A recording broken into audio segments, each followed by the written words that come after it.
প্রথমে তোমাদের একটি ভিডিও দেখাবো, তারপরে ভিডিওটি সবচেয়ে ফানি কমেন্টগুলি পড়ে শোনাবো।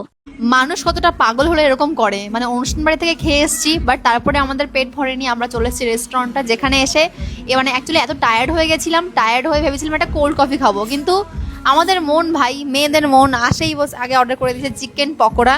তো এখানে একটা পকোড়ার প্লেট আমরা নিয়ে নিয়েছি, যেটার প্রাইস নিয়েছে 160 টাকা। এই খেয়ে দেখো কেমন হয়েছে।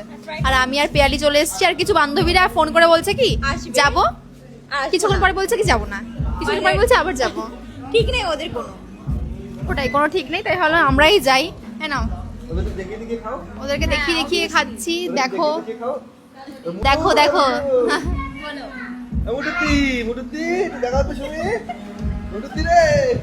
এই যে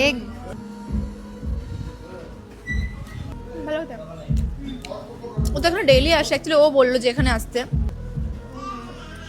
পকোড়া খাওয়ার পর আমরা অর্ডার করে দিয়েছি একটা মকটেল আর একটা হচ্ছে কোল্ড কফি। কোল্ড কফিটা খেয়ে দেখি।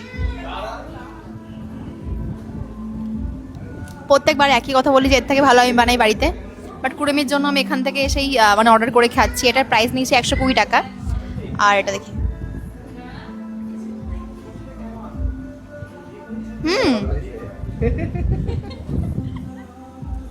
বহুত বড়িয়া,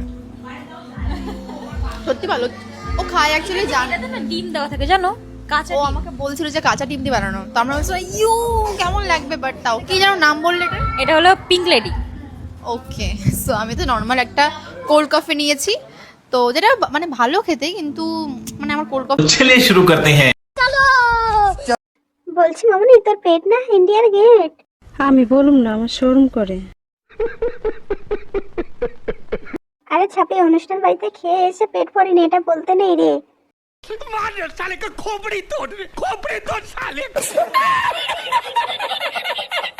বান্ধবীদের পেট ভরে গেছে তো সেই জন্য যায়নি।